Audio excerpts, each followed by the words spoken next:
So how far are you concerned with the law and order situation at present?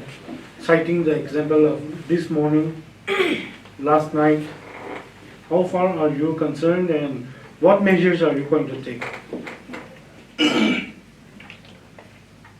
One of the reasons for this press meet was to let it be known that we as a party and as an alliance, we do not tolerate such kind of anti-social initiatives.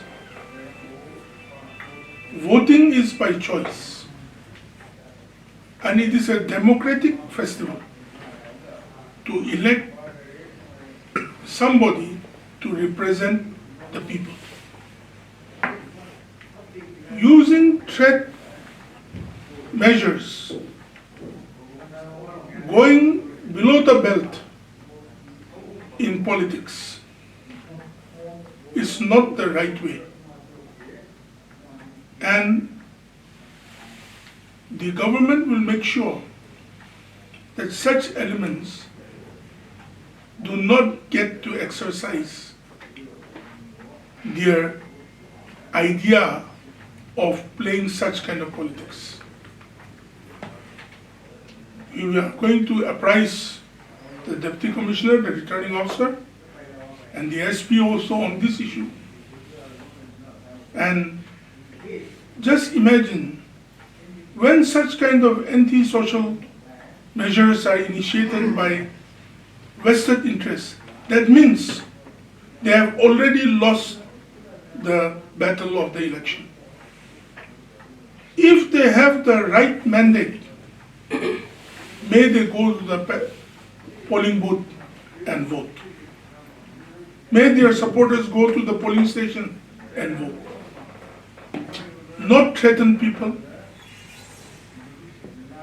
not threaten the people who are supporting any candidate, for that matter, not only Tao Che, but anyone, any candidate or any supporters. So we are very serious about this. As I go back tonight, we are going to apprise the officials at the level of the EU also and in Kohima also, that we are going to have a very serious study on what is going to happen in the next few days. We are concerned that from tomorrow starts a very blessed weekend for us as Christians, followers of Christ. And exactly after that, within 2-3 days, there's going to be polling.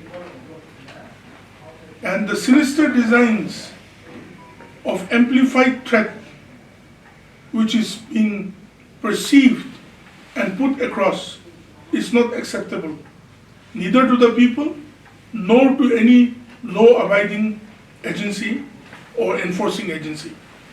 So what you have asked is very true, and I think the press and the media should amplify this in your front page.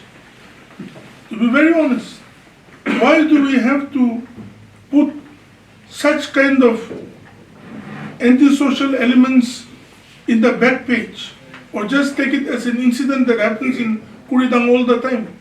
No.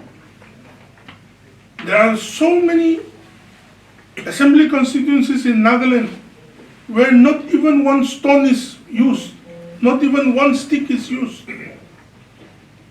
The narrative that Koridang Assembly constituency always has a fight. Someone gets killed, someone gets murdered, beaten up, roughed up. This game should not be there. We request all such people to refrain from such kind of thing. Otherwise, the law is not far away from anybody. Thank you.